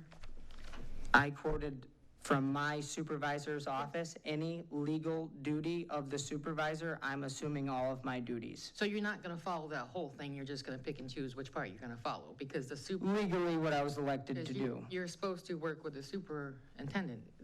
Is that not what you read? I read this part of the page here on our website informing the public voters that the supervisor can assume their duties at any point. And if the public looks at that and says that, well, maybe the supervisor isn't assuming his duties, the supervisor has assumed his duties. Gotcha. Except the part we're working with the superintendent. Okay. Correction. You were elected when there was a superintendent. So you were elected to do the job of the supervisor as was spelled out when those duties were given to the superintendent. This was before your time, but it was also reinforced on this board. So legally, where are we sitting, attorney? So essentially what you're telling me is that through my election, a prior board's commitment is binding over an election. And this board voted as well. The majority of this board. And so boards can just give away. By law, it is written in the law, which I'm sure Attorney Kaufman is about to explain to us. Constitutionally as well, counsel.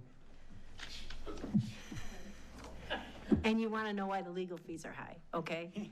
So, yes, this board assigned by resolution the duties of many of your duties, Supervisor Martin, to the superintendent, which as a charter township, they have the right to do. And I think under that statute, there's a list of, 10 or 12 duties, and I think, I don't recall exactly, but I believe all of them were assigned to Superintendent Hess. So, your statutory duties at this point in time are, you run the meetings, you're the legal agent of the township, and you're chair of the Board of Review, okay? The board can assign you different things to do, but as of this moment, they have assigned all those, this board, the boards before them, created the superintendent position, they assigned those duties over to the superintendent. He is the professional staff person, and that's what they've done. Should the board decide to vote differently and pull some of those back from Superintendent Hess, should they decide to eliminate Superintendent Hess, then all of those duties would return to you. And as I understand it, that's the current status of events, where we are. That just cost 0.3 of an hour.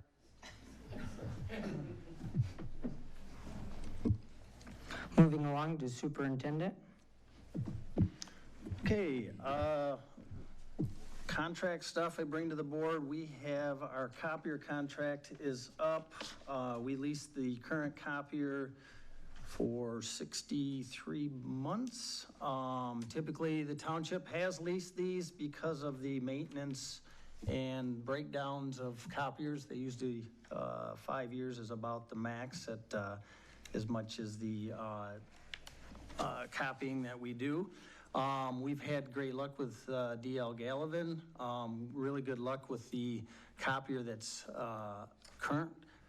We could buy the copier out. I think it's around $5,800, but then our maintenance fee would go up. I didn't even quote that because I think that is beneficial because we're currently Our lease is currently at $175 a month, and then you'll see in the packet, we pay per color sheet, and that includes all the toner, maintenance, where monthly average is around $497. And that has gone up in the last 3 years by pennies on each one. The current lease would be a little more, but it would be locked in for 3 years. At $383, that's all the maintenance. As you can see, the color print would be free, black and white 33 cents. Overall, we would be monthly average spend at about $416, saving about $81. So. If we bought it outright. No, this is if we release it. I suggest leasing. We've always leased because we ran into an issue when I first came aboard in 2016, that the copier was, we spent more on maintenance on that. It's been a good service. They monitor everything, so when the toners get low, they bring the toners and then do a constant maintenance on them. Hopefully some year down the way, we've tackled being paperless, but as of right now, municipalities are still a little paper heavy. Any questions? I would just need a motion to execute this contract, or if you would like, I can get you the solid figures on a buyout for this unit and bring it back to the board. No hurry at this point.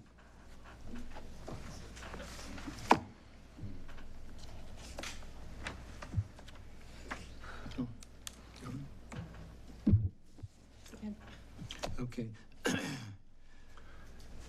Excuse me, I'd like to make a motion that the township for Superintendent Hest to renew the township copier lease and maintenance proposal. Support. Motion made by trustee Pratt, supported by clerk Bochamp.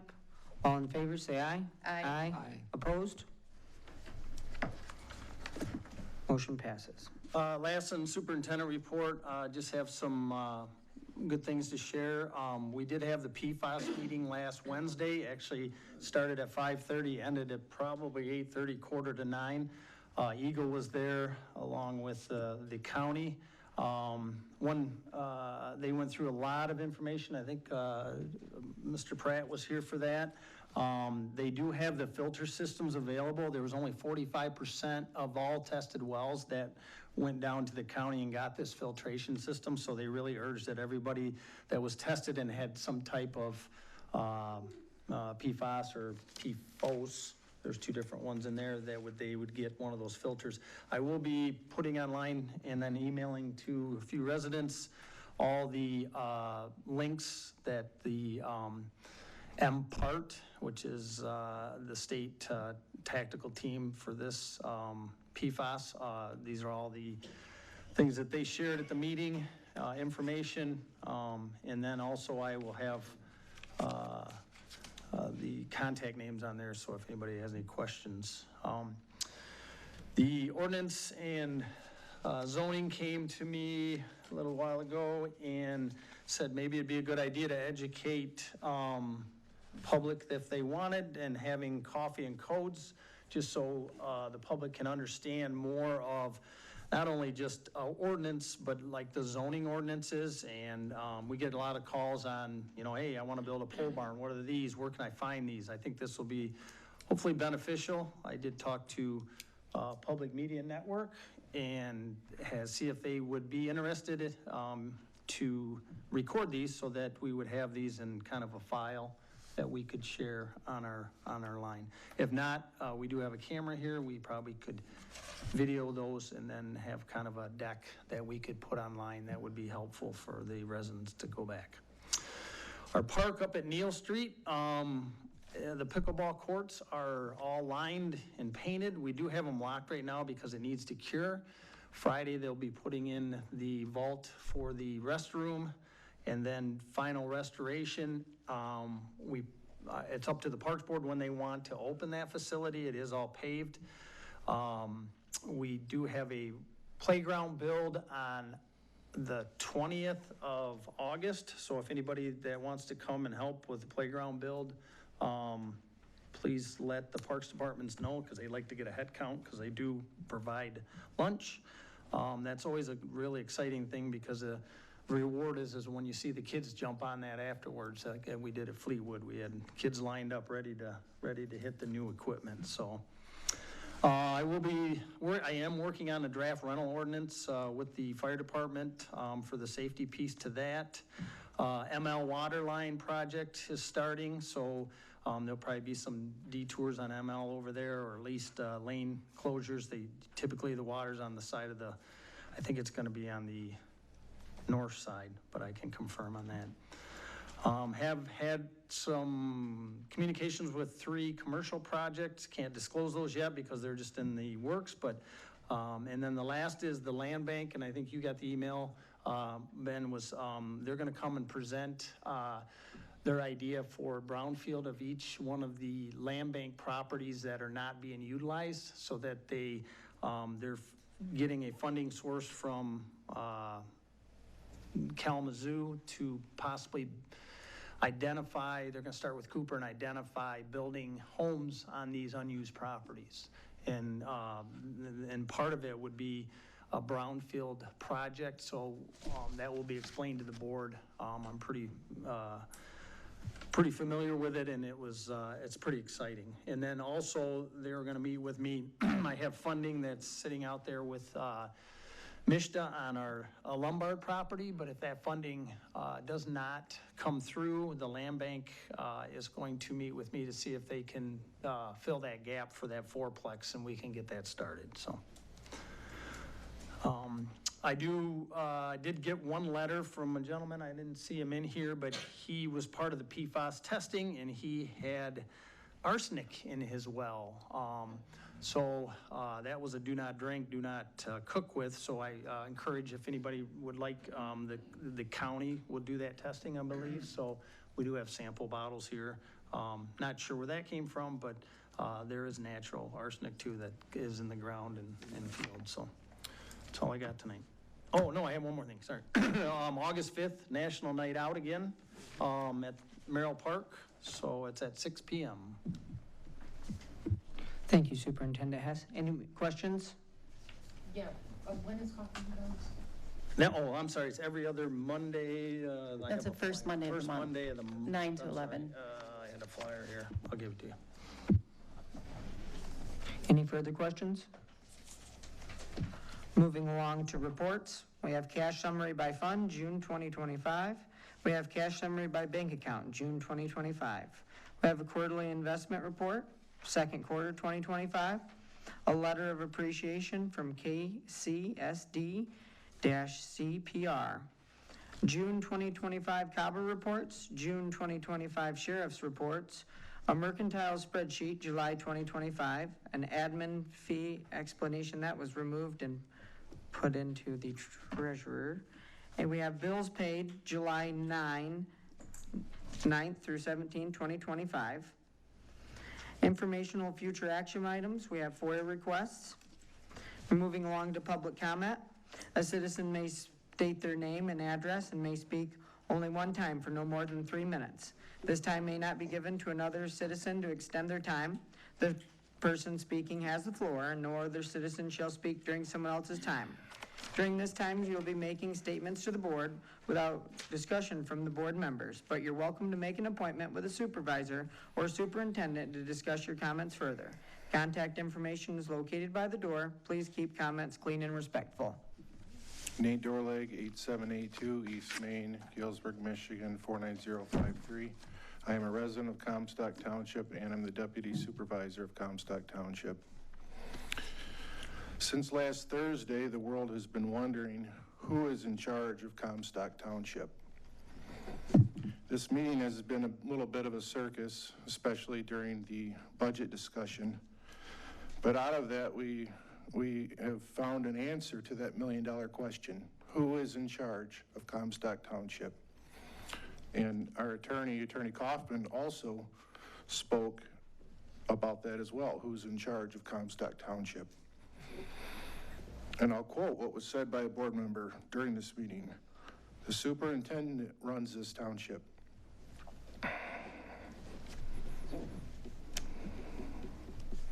I thank that board member for answering that question, and I thank Attorney Kaufman for answering that question. So now on behalf of the residents in Comstock Township, the surrounding area, and even other states, and I've even gotten questions from state lawmakers. Two questions I have that they have. Excuse me, this is difficult to speak on behalf of so many people. Why do we have an employee who is still getting paid, who was arrested for a DUI during which grave bodily harm was done to an 11-year-old girl?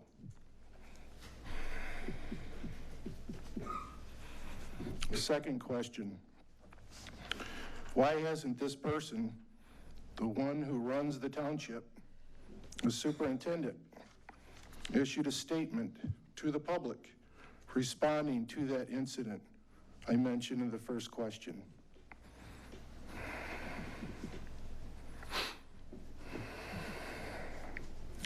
If Supervisor Ben Martin was running this township, I would resign on the spot if an employee was still getting paid under those circumstances. I would resign on the spot. It would be shameful. I have 6 kids of my own, ages 7 through 16.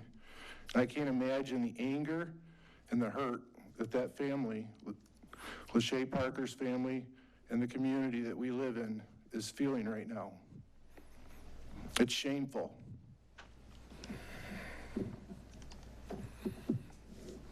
Thank you for listening. Thank you, sir. Hi, Tammy Keeler, Celery Street. We elected Ben Martin. We didn't elect the superintendent. We elected the supervisor of this township because he is fair to the people. He lets us know what's going on. And that's like the other day. You guys had another meeting, which was a closed session. I can understand that a little bit, but you promised us that the residents would be involved and there would be no more closed sessions. There's a lot of you. If I were you, I'd resign. I'd be ashamed of ourselves. The treasurer has more right here than any of you. Mr. Pratt, I'd step down if I were you. Beauchamp, I'd step down. Sherry, I'd step down too, because I'd be ashamed. And as far as Attorney Kaufman, if you wouldn't be giving out these $20,000 raises and stuff like that, you guys could pay her what she deserves. In my opinion, everybody should have their chance to talk to her. We ought to have the rights to talk to her. We ought to have the rights to vote on things, not just you guys. We're the ones that you have to impress. And today was no impression on none of us. And like was said, if I was Superintendent Hess, like was said before, I'd be stepping down because you're sticking up for the wrong people. That was like another drunk incident, if I remember right, where an ex-board member hit somebody and killed them walking down the road. And I think y'all know who I'm talking about. And guess who paid for his attorney? The township. And I will keep on saying it, because there was one person that was there a half hour before the ambulance even arrived. And that's on all video cam from a neighbor that's seen it. So, I'm sorry, Miss Sherry, but it's the truth. And if she goes to that neighbor and gets that video cam, she will find out how long it took them to get there. Thank you. Quit sticking up for these drunks.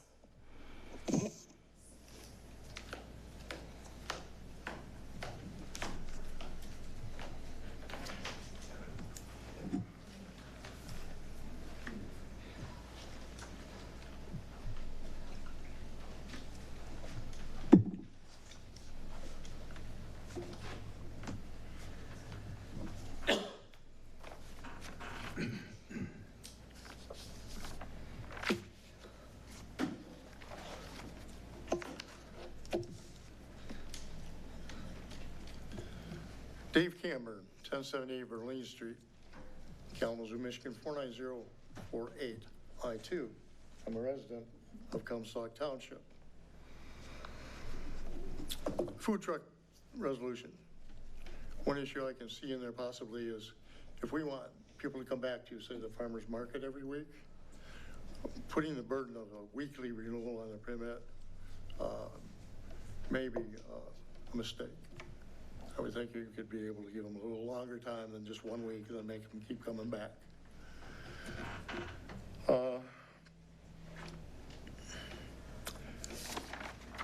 Mr. Martin referred about using funds efficiently. An old topic, but you know, this township pays 100% of health insurance for its employees. Nothing against the employees, but most of America pitches in on their health insurance. That's an area you might want to examine, because we spend in excess of $120,000 a year on employee benefits.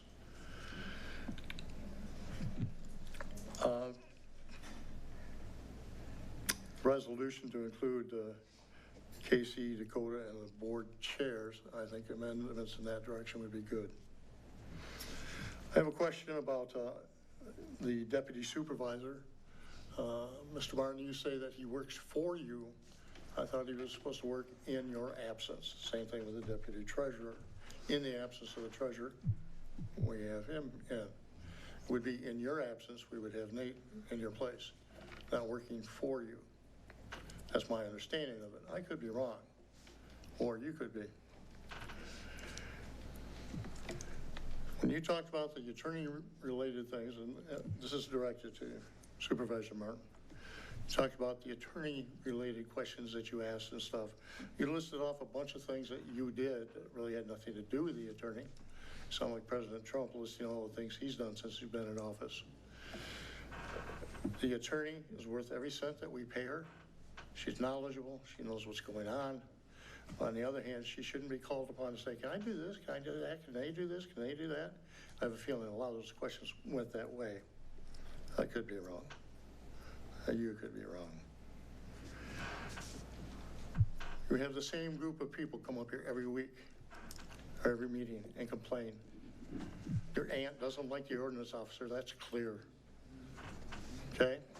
She complains about stuff all the time. She purports misinformation, wrong information, as do a lot of other people that come up here. Hopefully I'm not one of those. So tonight's meeting talked about being embarrassed. I was embarrassed by you, Supervisor Martin. Not only did you act like a donkey, you can kiss my donkey. Good night. Thank you, sir.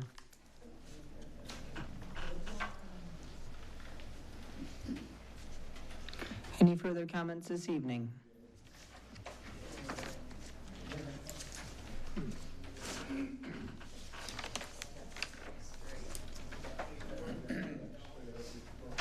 Bob Sherwood, 1415 North 30th Street.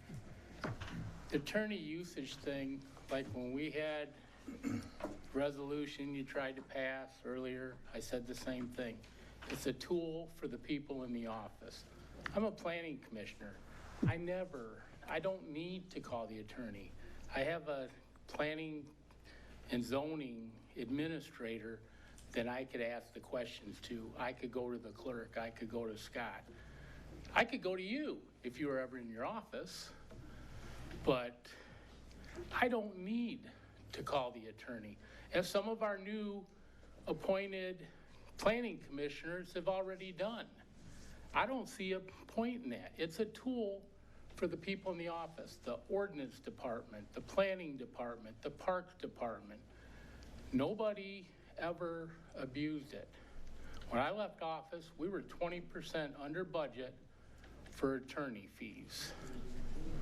So I don't see why every appointed official, every elected official, a deputy, unless you're out of town, the deputy needed to talk to attorney. If Sandy's out of town, if the deputy needed to talk to the attorney. Other than that, you don't have reasons to talk to the attorney. So I think it just needs to be curtain tail back to the way it was. I don't think you're opening up a wide gap of other people. So I just don't feel it's right. And tonight, was barbaric. I think you, Supervisor Martin, were out of line. The way you talked to your planning commission members, the way you yelled at the audience. You don't like being challenged. Well, sometimes your arrogance overrides your knowledge and your common sense. And as far as the superintendent goes, his duties are A through O in the supervisor statutes. You have certain statutes. The attorney pointed them out tonight. I pointed them out to you months ago, standing right here at the same podium. But obviously, my words meant nothing to you when I told you that, because you know more than anybody else in this community. So you're the embarrassment to the community. And I'm sorry to hear that. And no, you are. Thank you. Thank you, sir.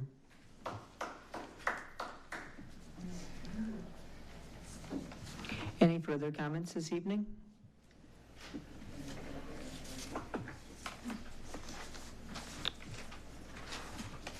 Member comments? Deputy Knight?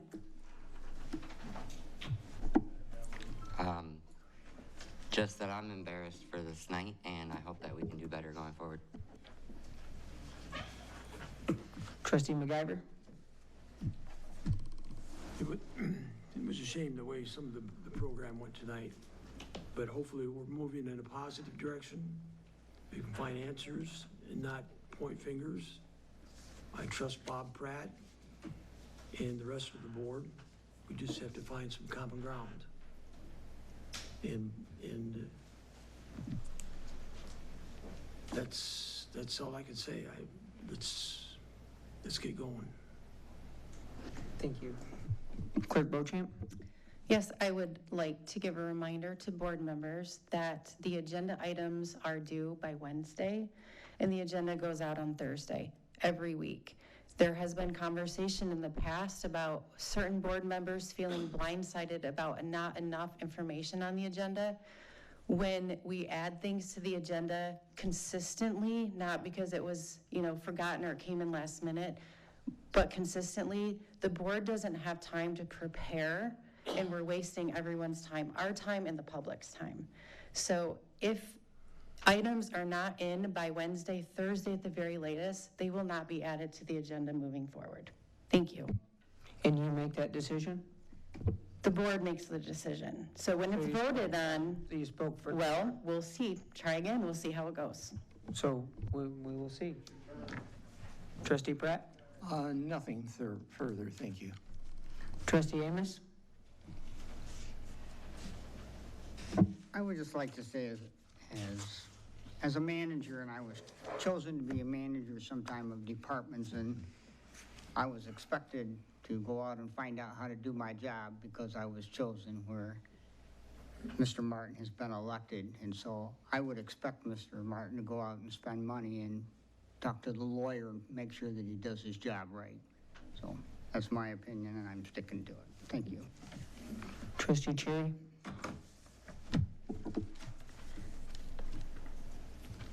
I'm going to try to say this with all due respect to the public comment. A, I'm not going to step down. B, if you choose to discuss how I vote, how I think, whatever, that's fine. Leave my personal life out of it. I understand you were trying to make a point.